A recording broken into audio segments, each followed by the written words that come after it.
Hello, viewers. Those of you who know a thing or two about what it's like to leave a cult, particularly an insular one that dissuades young people from higher education, will know how challenging it can be to build a career and find financial security after breaking free.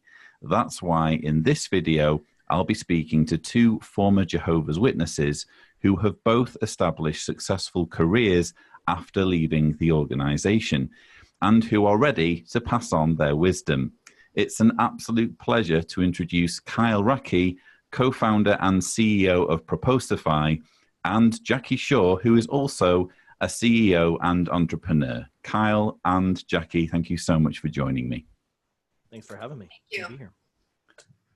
So perhaps we could just go back up a little bit and talk about your backgrounds, because it would be interesting to know where you came from in terms of your Jehovah's Witness past that that gave you this challenge to begin with of how to build a successful career. I guess I can speak here first. I was a regular pioneer. I started pioneering in my senior year in high school.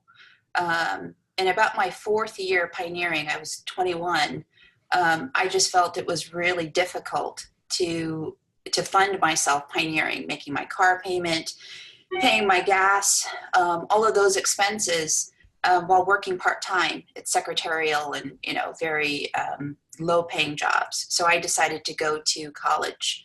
My intention was to return to pioneering after going to college. And after announcing that I was going to go to college, I was living at home at the time. My parents told me that I needed to leave the house. And so I had to come up with a plan B pretty quickly, which turned into working full-time while going to school in the evenings. So you were effectively kicked out of the house for saying that you were going to go to college?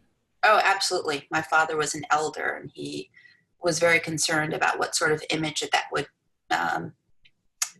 have on him as an elder and head of household with a daughter who was a pioneer who's leaving pioneering temporarily to go to college. So just talk us through a little bit through what it's like to be rendered homeless and how you managed to kind of get back on your feet after that huge setback.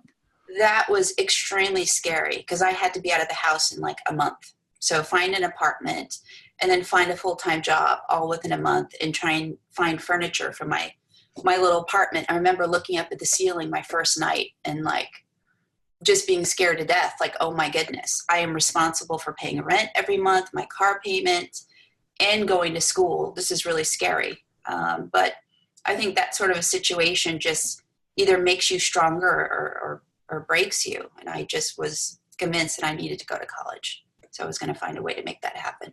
It's a very big learning curve, because I think when you right up into your teens, you learn to be dependent on your parents, and they are your everything. They are your food, your shelter, your clothes. And so all of a sudden to be self-reliant at a young age, I can imagine it being deeply unsettling. So huge admiration for going through that as a matter of principle.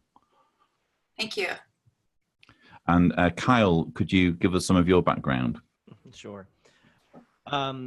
So I'm from Nova Scotia, which is a province in Canada. And actually my parents, I think this is kind of interesting, is neither of them were born-ins. There's a little island in Nova Scotia called Cape Breton that they're from. And they actually got called on, I think they were living above a pizza parlor or something like that. And they got called on, and it was actually my dad who really, took, I guess if you were still in the organization, they'd say he took the truth really well and, became a quick convert. And then they actually moved across the country to Calgary, and that's where I was born. They were sort of, I think actually they were getting away from their family who lived there to be kind of more almost isolated in a sense, or more stuck close to the JW community there. So that's kind of where I was born. And then eventually they moved back to Nova Scotia. I actually, it's kind of interesting because it sounds like Jackie had some very hardcore JW parents. My parents were always a little bit, I think, on the more rebellious side. And I think most JWs kind of know those families. Like there's the families that are like kind of the Flanders that are just completely by the book and very rigid. my parents were a little bit more edgy. My dad actually really struggled with the religion when I was younger, even though he was the one who really got into it before I was born. He ended up being the one who had some drinking problems and didn't go to meetings, and it was very kind of critical of the elders and looked at as sort of a bad force. So my parents were actually quite lenient, and I was allowed to hang out with worldly kids. I wasn't allowed to have sleepovers, but I was allowed to play outside with them and play some sports, not organized sports. Later, I was in a band in school, and I was, I was sort of almost at the level of apostate, I think, when I was in high school. But then the guilt started setting in, especially as I got into college. And then I think once the time I finished community college, I just got almost roped back into it. And then throughout my 20s, I got married very young, had kids, and I was extremely hardcore, like became a ministerial servant and really got into it until later on in my late 20s.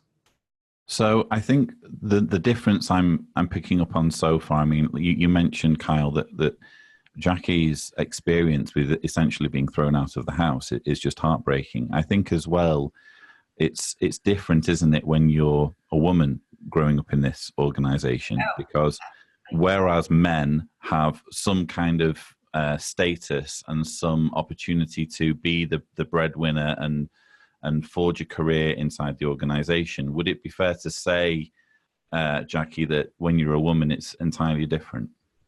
Oh, absolutely. It's completely different. It's made very clear that you are a second, a third class citizen. So I remember really wanting to be involved. I was on a lot of circuit assembly parts.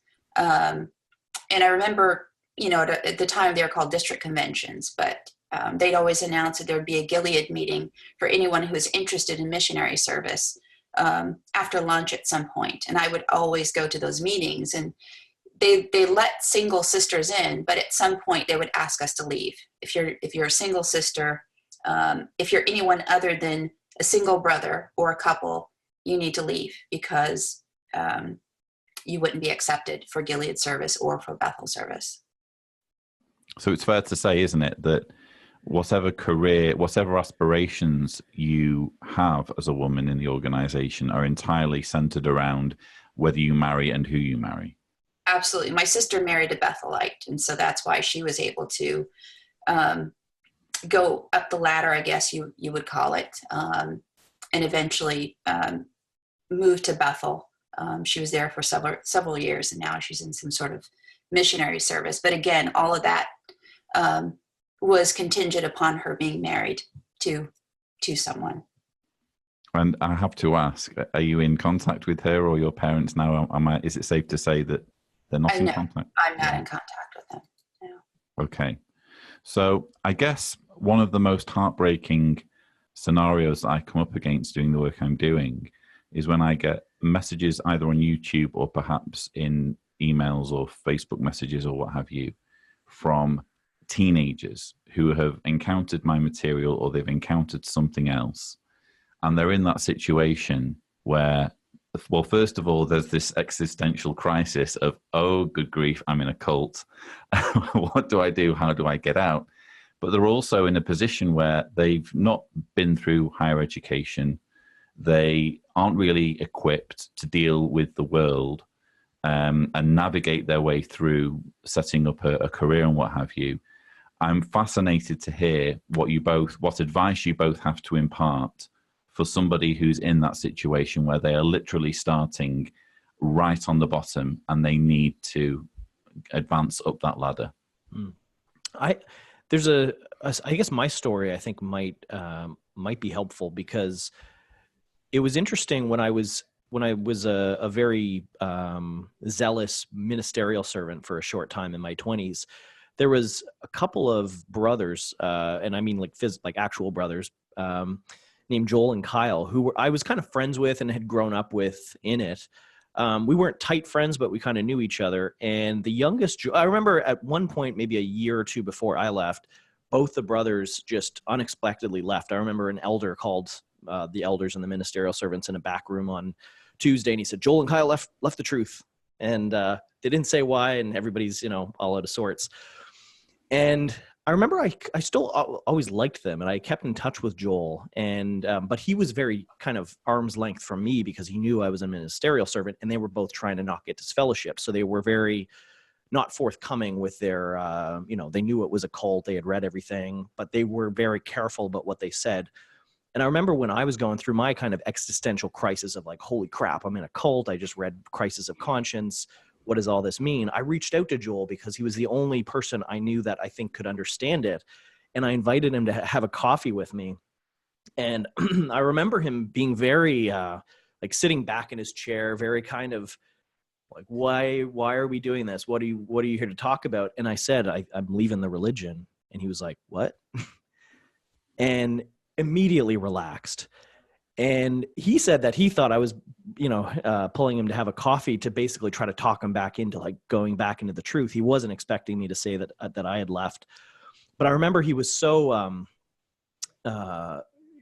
supportive of me, and he gave me links to different XJW forums. I remember the one I really enjoyed was the Jehovah's Witness Recovery Forum that I was part of for a long time. Some books. He helped me with the Greatest Show on Earth by Richard Dawkins. He lent me that copy of his book, and I read that. So he really just introduced me to the whole XJW community. And I remember that forum probably saved my life. Like I needed that forum for a good 2 years, and the people in it. And I know there's other communities now, and that one unfortunately is no longer around. But I think people just need to reach out to the community and find some people who have gone through it. Indeed. So just kind of settling yourself and doing the research and figuring out what the hell's just happened to you, presumably is a big step forward. I think that applies irrespective of the financial situation. But yeah, that's a good observation. Jackie, do you have any thoughts on someone in that situation? I think education is absolutely their key. I mean, as you know, growing up in the so-called truth, they don't want you to have education. So I remember going through high school, even though I was placed in the gifted and talented program, and all of my classmates were college bound. It was something that I knew that I wasn't going to be able to pursue. So I never took the upper level math classes and classes that you need in order to get into straight admission into university. So I spent a year just taking very low level math and just working my way up to be able to get into the University of Washington here in Seattle. But I would say definitely for witness students who want to leave, absolutely they need to pursue their education. A bachelor's degree today is equivalent to a high school degree 20 years ago. Oh, really? And it's an absolute necessity. And they can do it. They absolutely can do it. There's financial aid out there. I know most of their parents aren't going to pay for a college education for them, but there's financial aid. Just live in the financial aid office at your community college and just put one foot in front of the other and keep going. Eventually you're going to get there. Indeed. Interestingly, Kyle mentioned earlier about having slightly more relaxed parents. And I was in a similar situation because my parents let me go to college for 2 years, albeit on the understanding that I would be getting a better job that would allow me to pioneer. So I was going to college to go to pioneering, and that's essentially what happened. But I feel as though I wasted that opportunity because I did an art course that I've never really needed. I mean, I guess in a way I still draw on some of the graphics for, I don't know, making my YouTube thumbnails or what have you, but it's not really something that I lean on a great deal. Do you think it's important to really nail the right subject when you're going after absolutely. Education?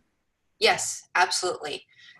One of the things that I did is I went to the Career Center at the university and I just looked at the top ranked positions where graduates made the highest salaries. And so I based all of my decisions just purely on, okay, what's going to make me the most money, because I've got student loans to repay once I graduate. So I would absolutely advise students, don't major in what interests you. Major in what's going to repay your student loans. Be practical. Don't major in philosophy, history, English. major in something that's in demand, a STEM career,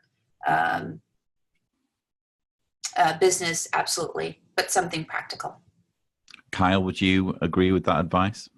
Yeah, I mean, I had a similar experience where, so I went to community college, which I guess in the States, maybe they would call vocational school. So what we call university in Canada would be pretty heavily frowned upon by JWs. That's more of the higher level or higher learning, as they call it.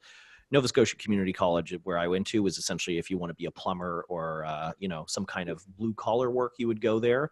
And generally witnesses were allowed to go there because it's practical. But I had a similar thing where I took applied communication arts because I really was into drawing and artistic stuff.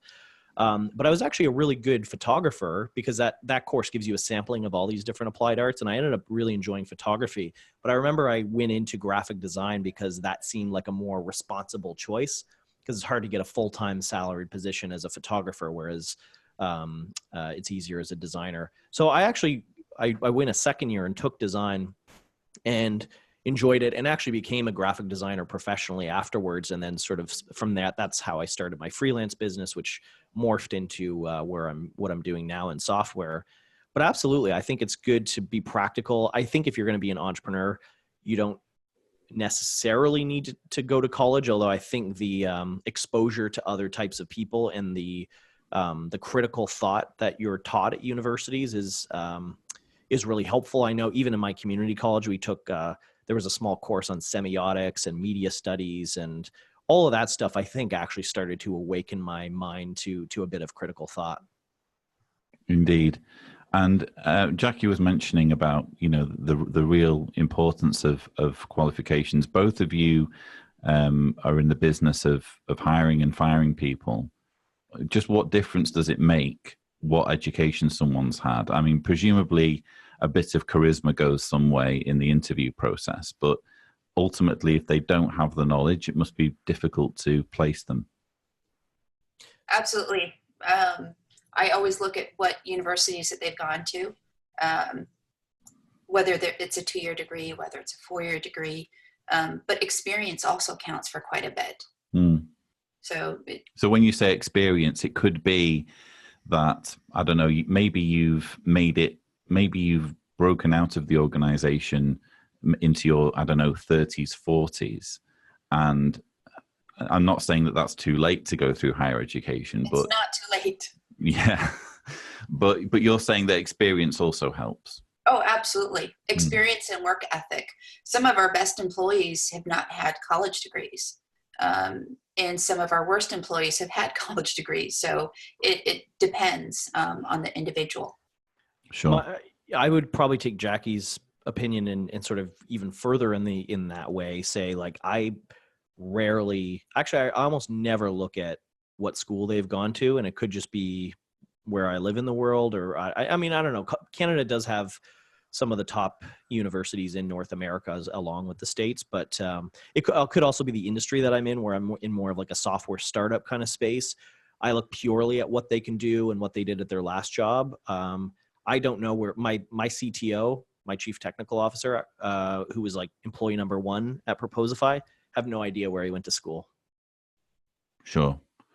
I'm interested as well, because Jackie was making the great point before about finding a qualification that fits in terms of your needs, your need to kind of earn well.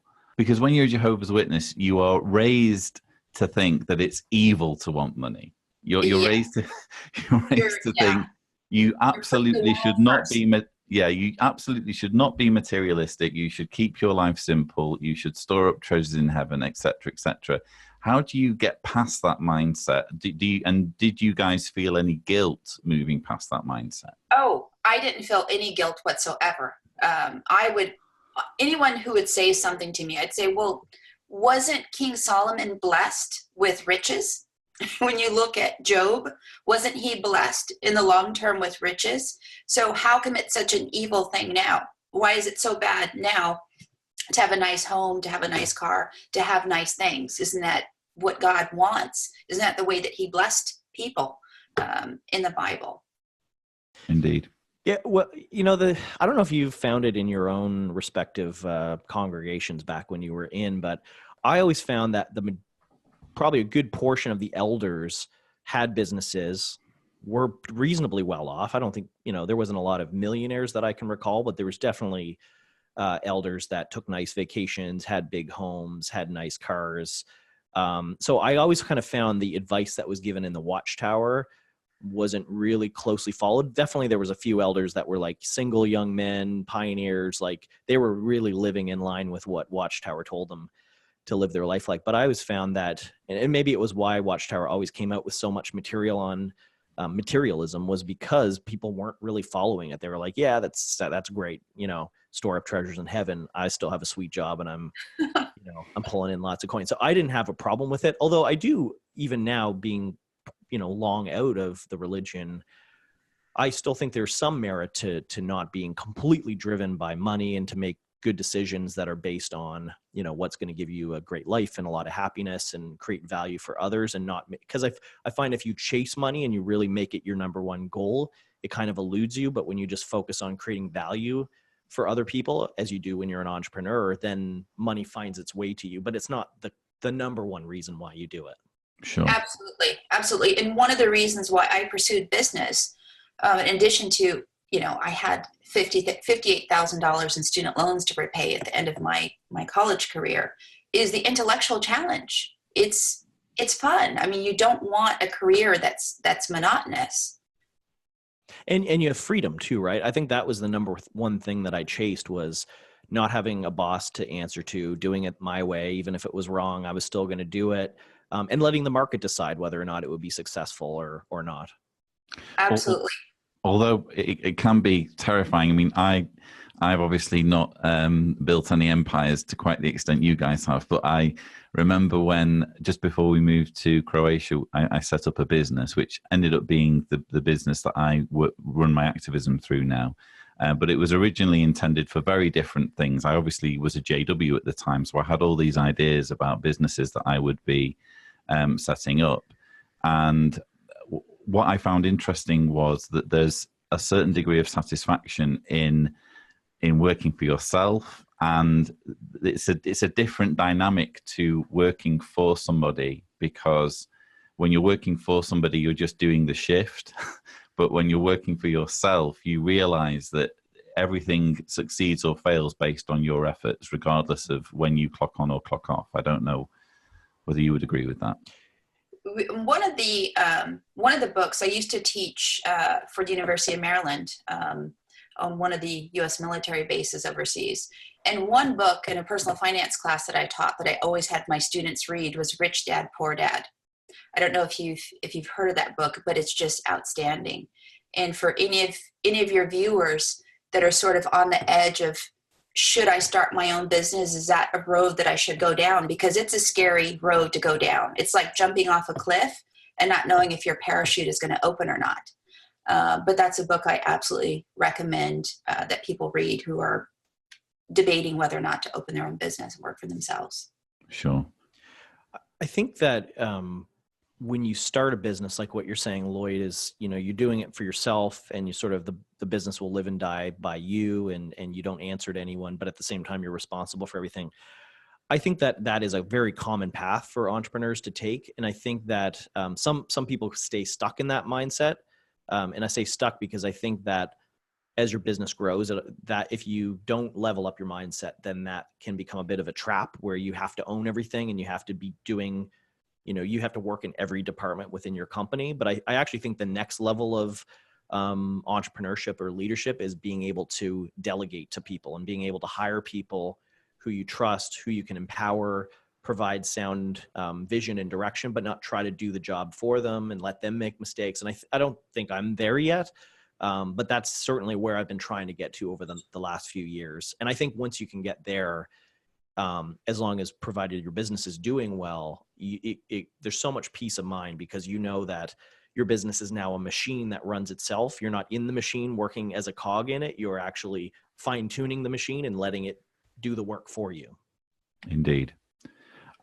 Before we finish, I just I want to kind of revisit what we were saying before, Jackie, about the disparity in your opportunities between being a guy and being a girl, a male and female, etc.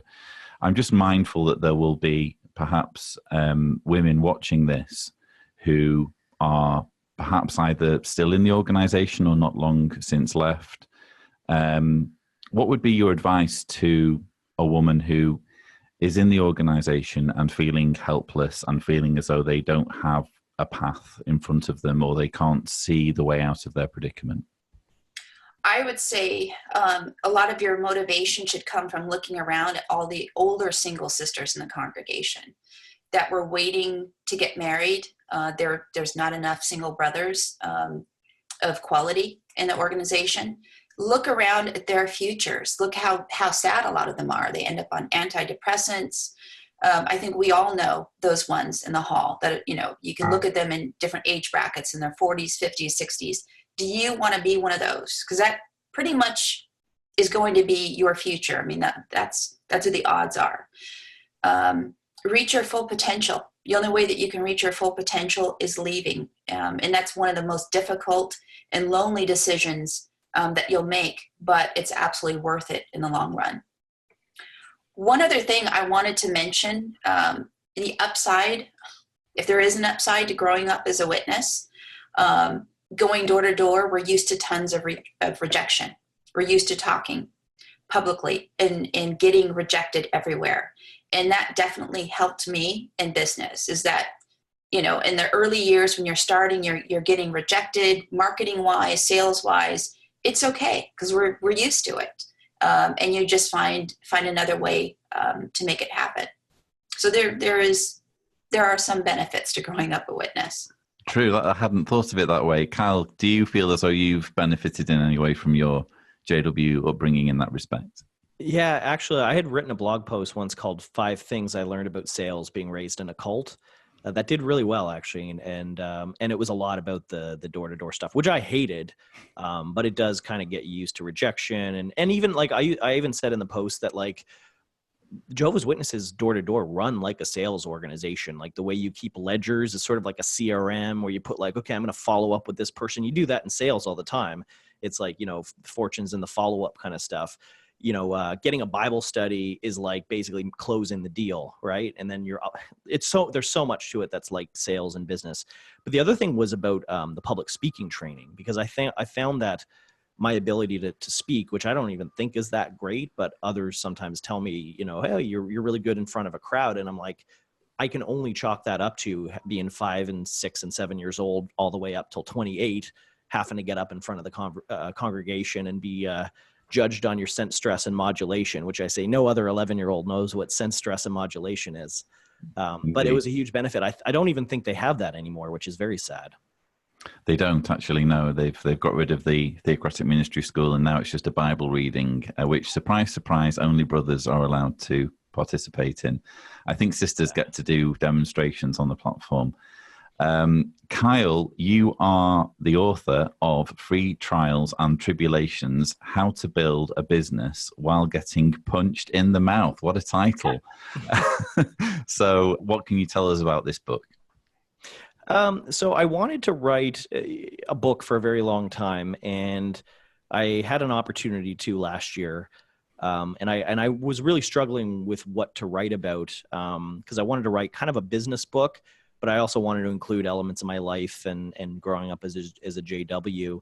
I found that it's a subject that a lot of people, if they interview me I remember a couple of years ago, a journalist from Time Magazine reached out to do an article on entrepreneurship and entrepreneurs who have gone through difficult times, and they ended up publishing it on their website. And I just found that that's the whole subject of like being brought up in a cult and then becoming an entrepreneur resonates with a lot of people, and a lot of people find it valuable or informative, even if they haven't been raised in one. So that's kind of what I wanted to write about, is just sort of like a personal memoir mixed with a business book with some practical lessons. And it's only been out for 2 weeks, but it's been it's been pretty crazy. I've been reached out to by a number of people who have said like, holy crap, I was a JW too. And they, they see a lot of similarities with it. So It's been going good so far. Please, viewers, check out that book. I'm sure there will be some very useful insights. But that's about all we have time for. I just want to finally ask both of you what your advice would be. And we've gone through a lot of advice, I realize that. So it may be that you need to repeat yourself to some extent, but I'm just imagining somebody watching this video who feels as though their ship has sailed, who feels as though, hey, I've had the best years of my life taken by this organization. I'm done for, I'm spent. There's no real financial prosperity in my future. What would be your advice? It's never too late. It's never too late. My career really didn't take off till I was 32 years old.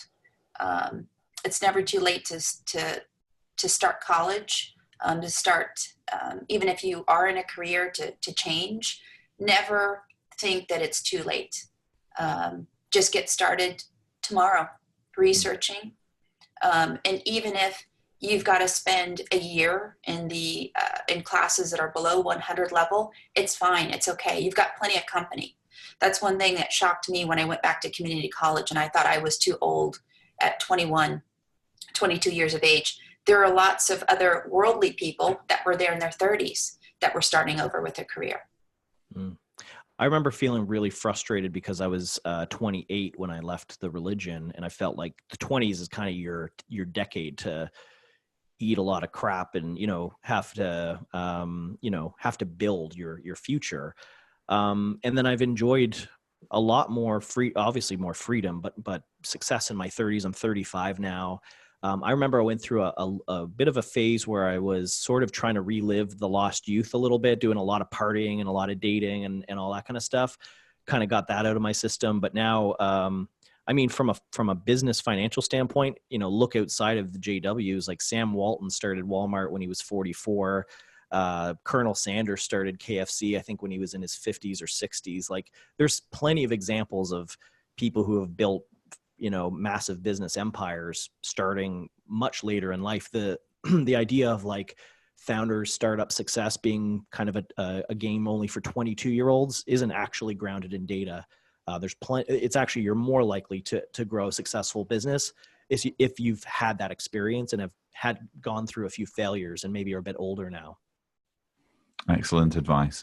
Well, guys, this has been very, very insightful. I'm sure there'll be many watching this video who will have really benefited from some of your wisdom. So thank you. Thanks to both of you for joining me. Thank you. Thanks for having me. And thanks for your work. Absolutely. Thank you, Jackie. So yeah, wow, what an amazing video. I hope you've enjoyed this, viewers. I know I certainly have. Please don't forget to subscribe to the John Cedars channel for more such videos. But for now, thank you so much for watching.